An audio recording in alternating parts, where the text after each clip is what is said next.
إن الحمد لله نحمده ونستعينه ونستغفره ونعوذ بالله من شرور أنفسنا ومن سيئات أعمالنا من يهده الله فهو المهتد ومن يضلل فلا هادي له وأشهد أن لا إله إلا الله وأشهد أن محمدا عبده ورسوله رب اشرح لي صدري ويسر لي أمري واحلل عقدة من لساني يفقهوا قولي أما بعد السلام عليكم ورحمة الله وبركاته.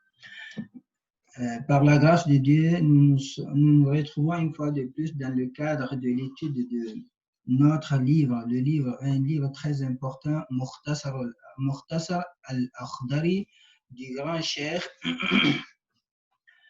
Abu Zayd Abdurrahman ibn Muhammad al-Akhdari. Inch'Allah ta'ala, aujourd'hui nous allons commencer à partir de là où le cheikh il dit Babu fi sahwi. Babu fi sahwi, bimana le chapitre nous parlant ou nous expliquant clairement les oublis au cours des prières. Si toutefois il nous arrive d'oublier, soit en ajoutant ou en omettant quelque chose, qu'est-ce qu'il faut faire afin de réparer la prière? Parce qu'on peut se poser la question, est-ce que si j'ajoute un acte ou si je retranche un acte, est-ce que ma prière peut être valide ou pas? Ou bien il y aura lieu de recommencer toute la prière. Donc ici, le cheikh nous explique comment s'y prendre une fois qu'on se retrouve dans une situation d'oubli au cours de la prière. Et le cheikh, il dit وَسُجُودُ السَّهْوِ فِي الصَّلَاةِ سُنَّةٌ. Il dit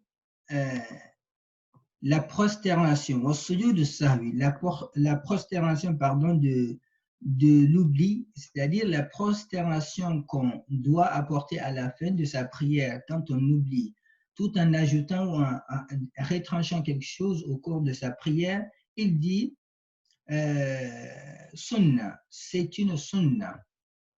Ici, on doit expliquer quelque chose. Quand le cheikh dit la prosternation de l'oubli, c'est ce qu'on appelle bien sûr la prosternation de réparation, sujoud sahwi, la prosternation de l'oubli, mais qu'on peut aussi appeler la prosternation de réparation, parce que l'objectif de ces deux prosternations qu'on apporte dans sa prière, c'est de pouvoir réparer sa prière afin de ne pas reprendre toute la prière.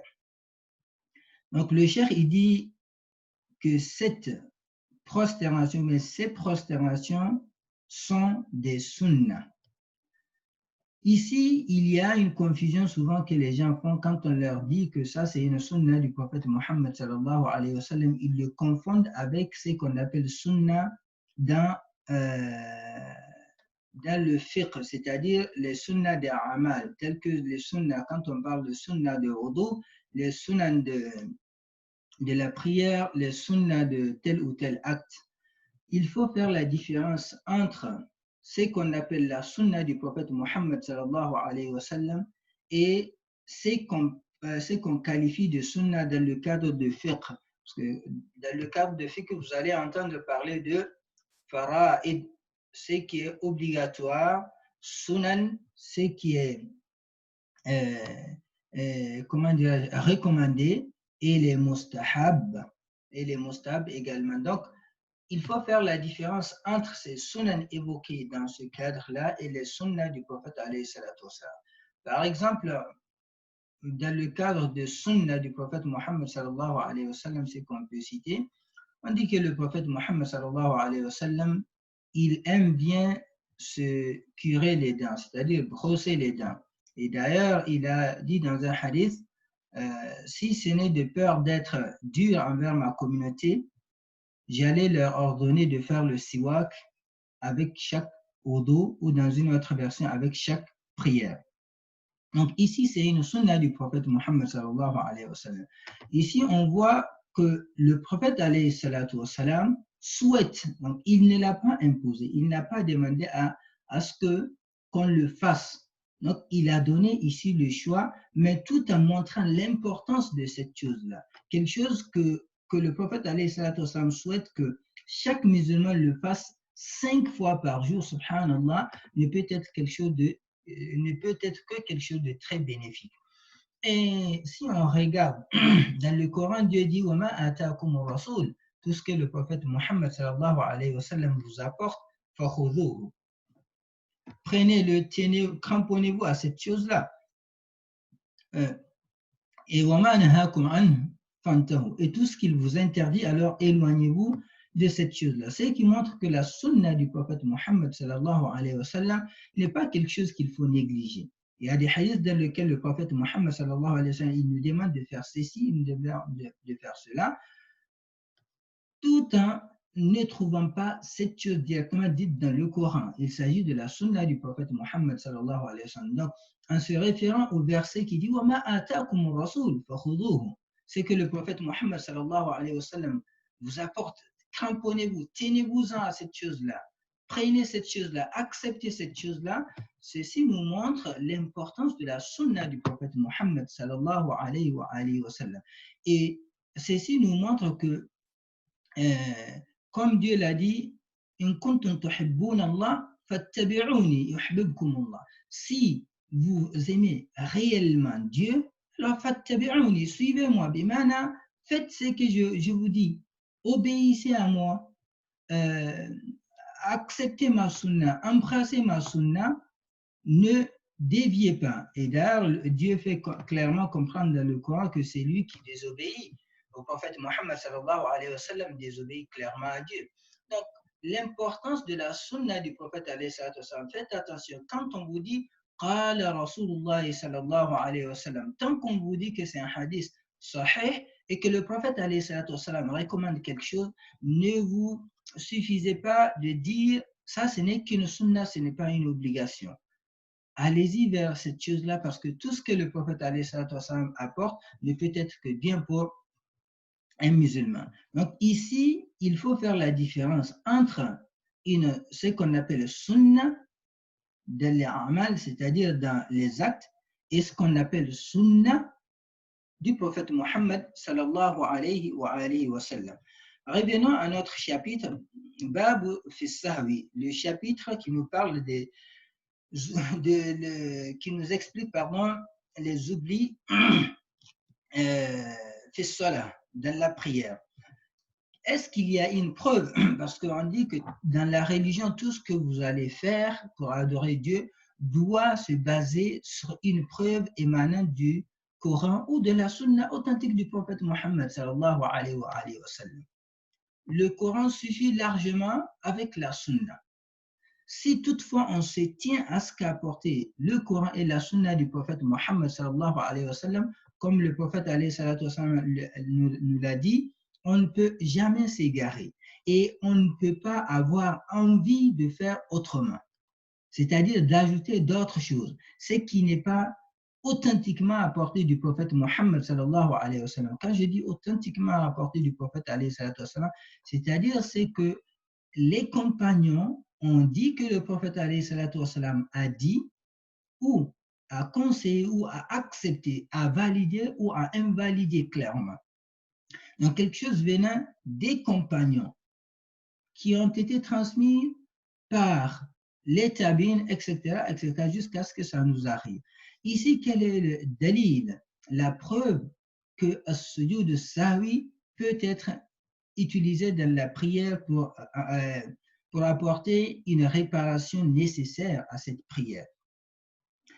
Il est rapporté un hadith d'après أبو هريرة أن رسول الله صلى الله عليه وسلم قال إن أحدكم إذا قام يصلي جاءه الشيطان فلبس عليه حتى لا يدري كم صلى فإذا وجد أحدكم ذلك فليسجد سجدتين وهو جالس.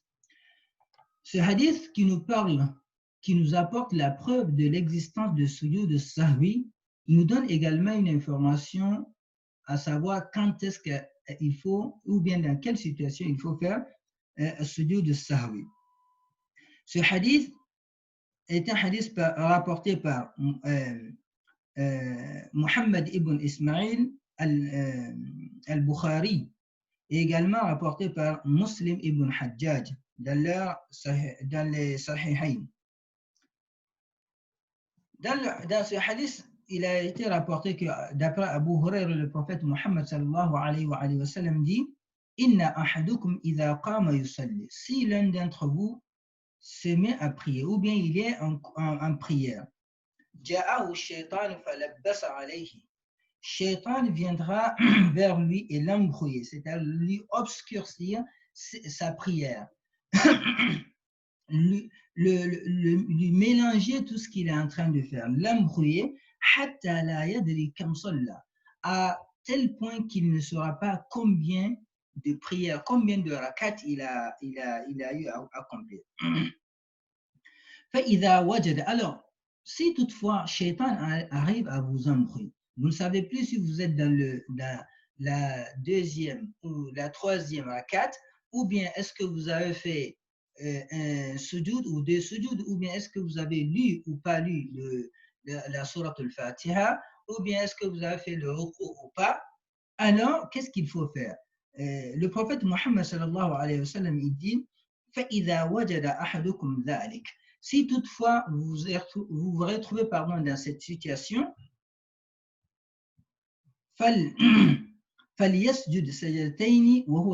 alors que la personne qui se trouve dans cette situation, qu'il fasse deux prosternations. Donc le prophète Muhammad sallallahu alayhi wa sallam nous fait comprendre clairement que si toutefois l'un d'entre nous se retrouve dans cette situation, qu'est-ce qu'il faut faire? Alors qu'il fasse deux prosternations étant assis. Autrement dit, c'est pas au moment exactement où vous étiez entré dans l'embrouille, c'est-à-dire dans le doute, que vous allez stopper votre prière et faire deux sujoud et puis continuer votre prière. Non. C'est-à-dire, c'est lui qui, par exemple, commence la deuxième rakat et se doute. Si le doute l'emporte, c'est-à-dire il ne sait plus si c'est la deuxième ou troisième rakat, le prophète alayhi salatu wassalam ne lui demande pas de stopper, d'arrêter sa prière, de faire en ce moment précis deux sujoud. Non. Le prophète alayhi salatu wassalam dit il faut faire deux sujoud étant assis, c'est-à-dire au moment où vous allez finir, vous finissez votre prière, vous êtes en position assise. Après avoir fait tahiyya, comme nous allons le voir dans les hadiths qui vont venir, dans les preuves qui vont venir, Inch'Allah ta'ala, le prophète alayhi salatu wassalam vous demande, après avoir fait tahiyya, salat Ibrahim et bien d'autres, ce que vous allez faire, de faire deux sujoud. Nous allons voir maintenant, est-ce que faire ces deux sujoud, on peut le faire comme on le veut, c'est-à-dire ce qu'on peut se demander là, est-ce que ces deux sujoud, je dois les faire après avoir fait mon salam, c'est-à-dire le salam, ou avant de faire le salam? Inch'Allah ta'ala, dans la suite, nous allons en parler, voir chaque type de prosternation, quand est-ce qu'il faut exactement la faire.